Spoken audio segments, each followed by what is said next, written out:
Happy Sunday. Here for another Sunday Stories. Thank you for being here. Thank you for following my page. Or if you're on my YouTube channel, thank you for being here. Today is a day. And I said, because I have been doing this other live series, that I wasn't going to do these Sunday lives. And then it's like 3 people told me like, oh, I love watching your Sunday live. So here I am live on a Sunday. If you're watching this in real time, make sure you're in my chat and talking to me. I like doing these, but I don't necessarily like talking to myself by myself. But I wanted to come on here, child, and share a story. I know Snoop said he stopped smoking, but I'm bringing all the smoke. Okay, I want all the smoke. I'm clearing the vibes today, so that when I speak, I can speak from the heart and not from whatever. But a little Palo Santo, a little bit. But I was talking to somebody this week, and I started posting on LinkedIn more. And if you're not familiar with LinkedIn, it's like professional network. And so people go on there looking for jobs, looking, to connect and network with people. And because my jobs have really always been like a side hustle to me, I wasn't sure like how to use LinkedIn, right? Because I'm like, oh yeah, I don't want to post about my job. I'm trying to network for my business or network for what I got going on. Like, I'm not finna post my job on here. They ain't paying me for that. And so I've been trying to figure out like how to use LinkedIn. And I said, you know what? I'm gonna just post when I want to post, because I'm not, I'm clear about my purpose. Like, so many people on LinkedIn, especially like the younger generation, even people that are my age, which is millennial and older, are like, oh, I'm trying to figure out my purpose. Like, what's my purpose? And they think they're finding their purpose in a job. Like, oh, my purpose is to be a lawyer and do XYZ, or my purpose is to help kids in public health or whatnot. But I know my purpose, and I have known it my whole life. And that has always been my advantage, right? When I said, a couple years ago, by a couple I mean probably like 10, like, oh, I want to be a life coach, it was like God laughed at me and said, like, you haven't really lived life yet. Like, how you gonna advise somebody else on their life and you ain't really been through nothing? I feel like I have been through a lot, right? I talk about this all the time, like how my childhood was, like just growing up, like going through different relationships, and all this stuff is coming back to the surface now because, as you guys know, I'm writing my book. And I'm just like, wow, like I've been through a lot. And then like those 10 years ago, I remember specifically, like I was teaching, I was like, I don't like teaching. Like, I don't want to be telling kids like, okay, here's how to, correct a run-on sentence, and this is how to build your thesis. Like, what I enjoy most about teaching is connecting with people and helping them solve problems in their life, right? And I was like, I've always been doing this kind of in one way or another, like helping people solve their problems. I was like, you know what? I want to be a counselor. And I was like, I really don't want to be a counselor, because then people are going to come to me with like real problems that I don't want to solve, like, oh, my marriage is failing, or I'm about to, take my life. And I was like, I don't want to be that type of person, because in situations of crisis, I am like, like that phrase, fight or flight, I freeze. Okay, like I will be like the calmest person in the most horrific like situation. Like if there was a terrorist attack, I'd be sitting there like observing everybody that's going on. I wouldn't scream or nothing. Like, that is me. I'm a freezer, right? Because I'm observant. I was like, I don't really want to do that. And I was like, you know what, God, like I want to be a life coach. Like I was helping people like do this accountability work, which was crazy because like I wasn't a trainer, but a lot of people came in because they're like, oh, I have a goal to lose weight. And I was like, okay, like I can get you on track. I know what you need. I know what you need to do in order to accomplish your goal. So let me help you do that. I was like, yeah, I want to be a life coach. And God was like, really? Life? I was like, yeah, I want to be a life coach. I started doing life coaching. And then life just started whipping my ass. Like, everything I thought I was good at, I suddenly wasn't good at. Like, I had all these people that was in my accountability group. Like, I had like 30 people in the group. Everybody wanted my help. And suddenly I was like, oh, I'm going to take it seriously and be a life coach now. Like, I started losing clients left and right. Like, people just started leaving. And I was like, well, really, God, like, what is going on? Like, I figured out my purpose. And I started failing or started feeling like a failure. And that was hard for me because like we think like when we figure out our purpose or we find out our why, like everything is going to be easy and everything's going to flow. That's not true. And I was struggling with this, and then somebody's like, you need a mentor. And I've never had a mentor. Like my mentors are literally like books I read. I'm like, well, I want to learn something about that. Let me follow them. Oh, that person looks like they align with what I got going on. Let me read their book. And so I was, and this is like probably 7 years ago, I was transitioning out of the classroom, like going into nonprofit work, and I was doing like coaching. And I was like, well, maybe like people aren't, signing up for me, or people aren't attracted to what I got going on because, I haven't coached enough people. Like I got to get more people, right? And so I got into this thing where I knew like the type of coaching I wanted to do and the type of client I wanted to coach. But I was like just taking everybody, people off the street like, hey, you a coach? Yeah, let me coach you. And then I started stressing myself out because I'm like, I know my purpose. And this is not necessarily my purpose, but I'm going to make it work, right? Because I got to show and prove. And it didn't work. So I took a little break. Like, maybe this is not my purpose. I'm going to go hard, being an entrepreneur. I'm going to do this and I'm going to do that. And the thing about my purpose is, what's the word I'm looking for? Multifaceted.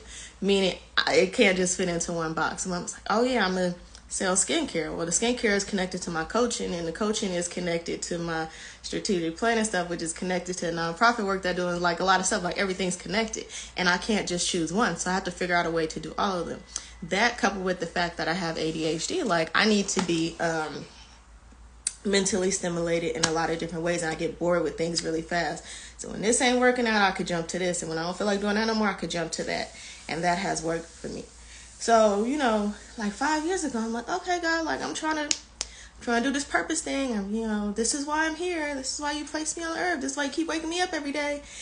And God was like, yeah, but, like you still ain't lived enough life yet. Like, you think it's all fun and games? You think because you can accomplish a goal, you this, you that? Okay, let's break it down.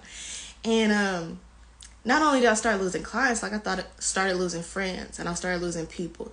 And loss has never been a real issue for me. And if you read my book, you'll understand totally why. But I have been losing people my entire life. Like, starting with my father, when my father died when I was 5. Like, ever since then, I recognized very early in life that people come and go. So I never really get too attached to people. But at the same time, like, damn, another one, gone. Like, not necessarily death, but just like people moving on from me or me moving on from people, right? That can be hard to deal with, even though I've been dealing with it my whole life. We moved a lot as a kid. I was always, being the new kid at school, making new friends, right? Every year of my elementary, I was at a different school. You know what I'm saying? Like, but that's still hard to deal with, right? So I was, like, damn, like, people just keep leaving. Like, I'm just losing all this stuff. Like, how am I supposed to function? Like, what am I supposed to do? And I was reminded of this Bible story. And please don't ask me where it is in the Bible. I find it, Google it, okay? But it's the story of Gideon.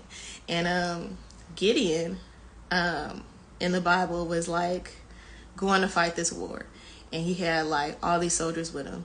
And he wasn't, like, you know how, like, you know how to do something, but you're not very skilled in it, right? Like me trying to be a life coach and not really having like a lot of experience under my belt. Or maybe you you order something off of Amazon and it says like it's easy assembly, and like 3 hours later you're still trying to figure out how to put it together, right? Like, that you can do stuff, but you haven't done it, right? I feel like that every time I apply for a job. It's like, why should we hire you for this? Shit, because I want to try it. Like, why not? And so Gideon is like preparing for this war. And he's like, oh, I'm getting ready to go to war. I need 1,000 soldiers. Like, let me round up the crew. Let me get everybody out here. I need you. Oh, yeah, you will work too. You might not be the best soldier, but you could come. So he's like gathering all these people, right? And he's getting ready to go into war. And he prays. And God is like, you got too many people. And he's like, okay, I'm getting ready to fight this army. Like, imagine, like, and, like, I don't want nobody to be triggered listening to this because, like, it's a war going on in the world. But There's always a war going on in the world. And so God is like, yo, you got too many people. He's like, yo, but God, the army that we're going up against, they got like 50,000 people. And I only got 10,000. And, I feel like I'm the underdog. Like, what do you mean get rid of people? That just doesn't even make sense. And I think about this, and I'm going to continue with the story of the Bible, but I think about this too because a lot of times we try to apply strategy to things that really aren't strategic. Like, oh yeah, I got a plan. But sometimes you don't need a plan, you just need faith. Like, I listen to, and I just watched this Tyler Perry documentary, and I read a lot of books, a lot of memoirs, a lot of biographies. I watch everybody's documentary about their life, and the thing that most successful people say, famous people say, is like, keep going, believe in yourself. That's the advice. Keep going and believe in yourself. Sometimes you need that belief, right? More than you need a strategy, more than you need a plan, more than you need a team, more than you need support, more than you need funding. You need that belief. And so Gideon is at this point, and he's like, already in his mind, he's like defeating himself because he's looking at what other people got, right? He's looking at what other people got, and he's like, I don't have that. I don't have enough, right? I'm already at a deficit, and now I'm trying to exercise my faith and ask God for some support, and God is telling me, get rid of more. What you mean, right? Get rid of more. And so Gideon, God is like, get rid of half the army. So Gideon goes from 10,000 to 5,000. And then he's like, okay, like, I'm looking at the 5,000. I'm like, I don't feel good. Like, okay, God, are you sure? It's like, have you ever prayed for something? And then God is like, you praying for an answer? And then like intuition, God is like, okay, here's the answer. You're like, really, God, let me pray again, because maybe you ain't hear me correctly, right? Like, I feel like this is like me and all my homegirls trying to pray for a man. Like, okay, God, this is what I said I wanted. You pray, you're like, that ain't the one, God. Are you sure? Like, you heard me? Like, you keep sending these people in my life. Like, that ain't the one. So Gideon goes back, and God is like, okay, 5,000. You still got too many people. And he's like, okay. So Gideon's like, some in the Bible, like, Gideon goes and tells him something. Basically, like, if you ever watch Philosophy, like the speech, like, if you don't want to be here, then y'all can leave. And then so, like, people leave. And so then Gideon got, like, 700 people. And he's like, okay, God, I got rid of everybody I'm going to get. And right before they go into battle, God is like, no, more. Like DJ Khaled, another one. Get rid of some more people. So I'm like, Gideon's like, God damn, like, who, like, how am I going to go to war? Like, okay. And he goes and does something else. And Gideon ends up having 300 people. So he went from 10,000 to 300 people, right? And this is a long-winded story, and I'm, trying to, like, give my wisdom along the way, but I'm getting to a point, I promise you. So he got, like, 3,000 people, and he goes to war, and he wins the battle. What? He wins the battle with 300 people. Now, this is what I said. Google it, find the Bible, read it yourself, because I'm not sure how many other people had it, for whatever reason, I remember that 300 number, but it could be different. Just know that he started with a lot and he ended up with a little, right? And he went and he did the damn thing. And it's just a reminder to me in that moment of like, you don't need everything that you think you need in order to be successful. You don't need everybody that you thought you needed in order to be successful. When I first started out, like, me, like, discovering my purpose, like, I really wanted to be a journalist. Like, as a kid, like, I watched Living Single so damn much, and I wanted to be Khadijah James. I watched A Different World, and I wanted to be, and I'm blanking on her name, but the girl who was like the interviewer, reporter, Frankie. Like, I wanted to do that, right? Like, I've always been an observer. I've always been really fascinated by people and their stories about their life, and I wanted to do that. Sorry, I thought somebody was knocking at my door. And so I was a journalist. I was like interviewing these hip hop artists and doing this and that, and I was like, oh man, like, this is what I want to do. Like, this is it. Like, that's what I wanted to do in my life, right? And it didn't work out. Like, I thought, like, I'm gonna be this famous journalist if I interview this person or that person. Like, I was interviewing like local rappers. I was in New York at the time, And then I got like my big story, right? I interviewed Mano. If you don't know who that is, he, at the time he was really popular because he had just got out of jail. And he had this song called Hi Hater, which was like, he was in New York at that time. Like, that's all they played on the radio. I don't listen to the radio anymore, so I don't know what they're playing, but that was like all they played on the radio. And I got to interview him. So I was like, boom, I'm about to blow up. People gonna know who I am. Like, it's about to happen. And the article got published. People read it, and they went on with their lives. And I was like, okay, like, I just got to get more and better people. And I interviewed a lot of people, like some of my idols. Like, I interviewed Warren G. Being from the Bay Area, like, I interviewed Yuck Mouth. I interviewed Too Short. Like, there were all these people that I interviewed. And I was like, man, if I could just get that one interview, that person's really going to set me off and help me be successful. It wasn't about those people, right? Like, I just need somebody to believe in me. I just need somebody to put me on. And I was like, God is like, put yourself on. Like, am I not putting you on by keeping you alive and keeping you here? You are on. Like, this is it. And so I say that to say, like, I know why I'm here, and I know that I'm walking in my purpose when majority of people start to leave me the hell alone. Like, when I'm posting stuff and everybody's liking it and everybody's agreeing, I know that I'm not saying what needs to be said. I'm saying what I think people want to hear, right? Because I am an innovator. I am, a starter, right? I provoke people. I am a catalyst, right? And being a catalyst, my job is to make people uncomfortable so that they move, right? If you look at my bio, like I change my bio like every week when I get a new thought about what I am or how I want to articulate why I'm here. And so my bio says now, like, I'm a catalyst to help move people further and forward. I love that because I feel like that is why I'm here.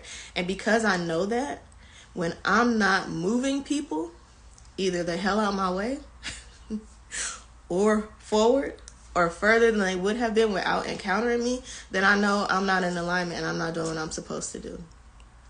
When I post something, everybody's like, yeah, oh my God, that's right, girl, I'm with it. That ain't it.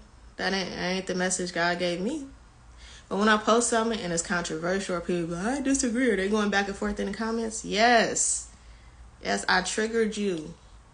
I inspired you to do something. Like, a lot of times people tell me, oh, Brandon, you inspired me. But I'm like, don't say that if you're not doing nothing with the inspiration. To be inspired is an action, right?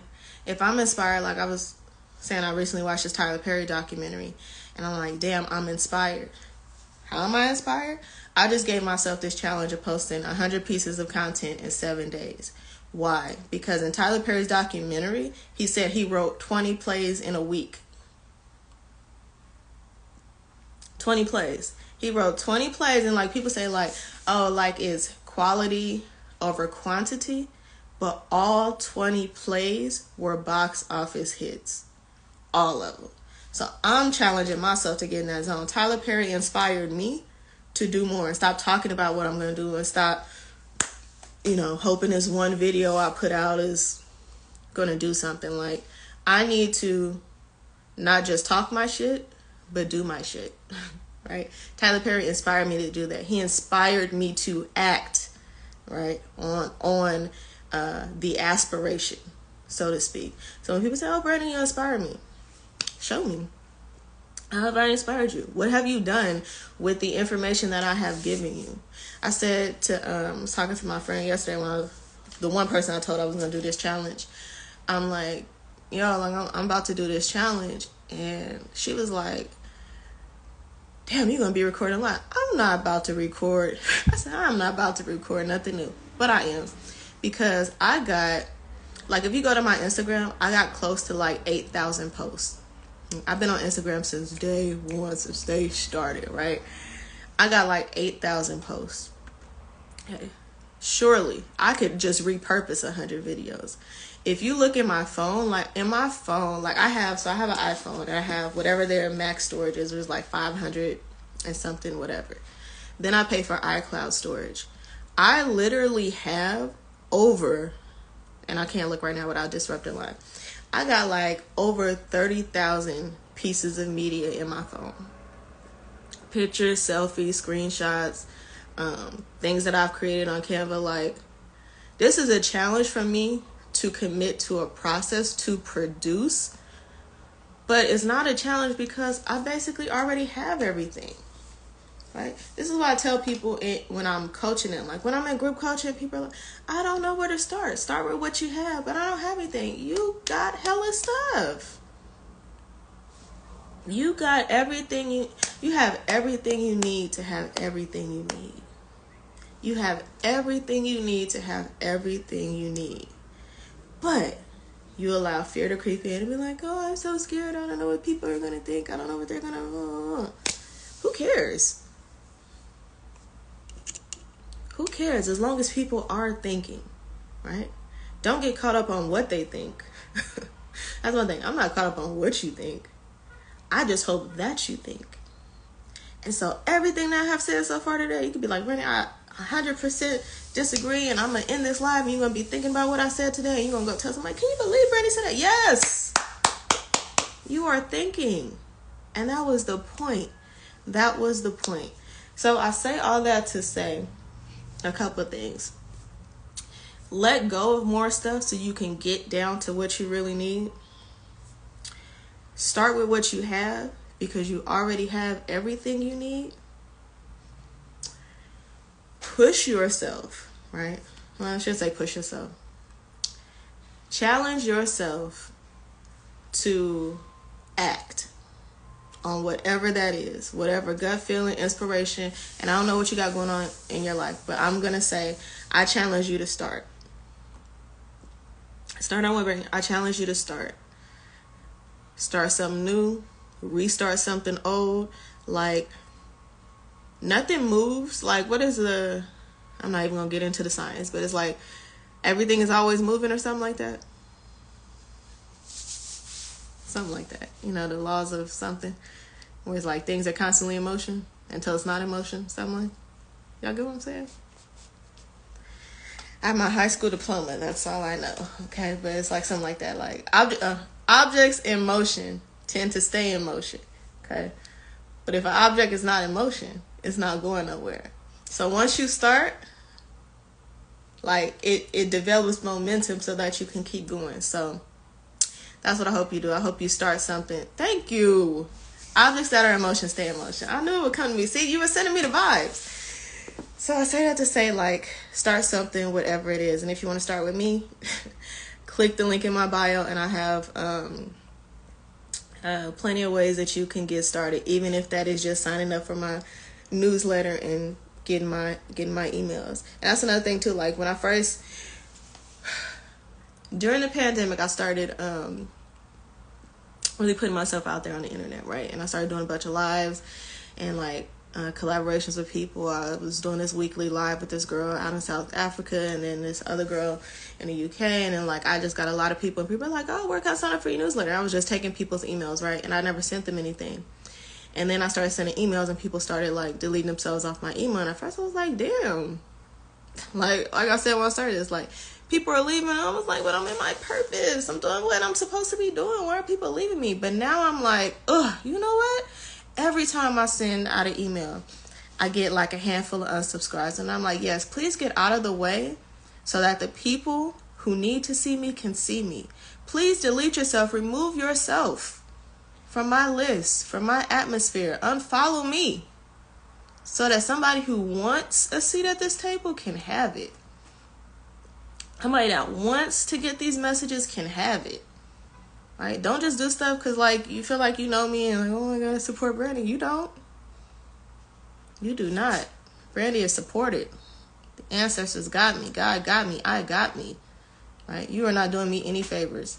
So if you were like one of those people when I start posting these 100 videos, like, damn, she keeps posting. Unfollow. Mute me. If you like one of those people like, damn, I really needed to hear this, subscribe to my YouTube channel, right? Follow me, share the post, you know, make yourself known. Do that. But like I said, link in my bio. Thank you for coming to Sunday Stories. I'm going to repost this in some format somewhere, but I'll be posting a lot. Like I said, if that's not for you, unfollow, mute me, move on. circle back when you're ready.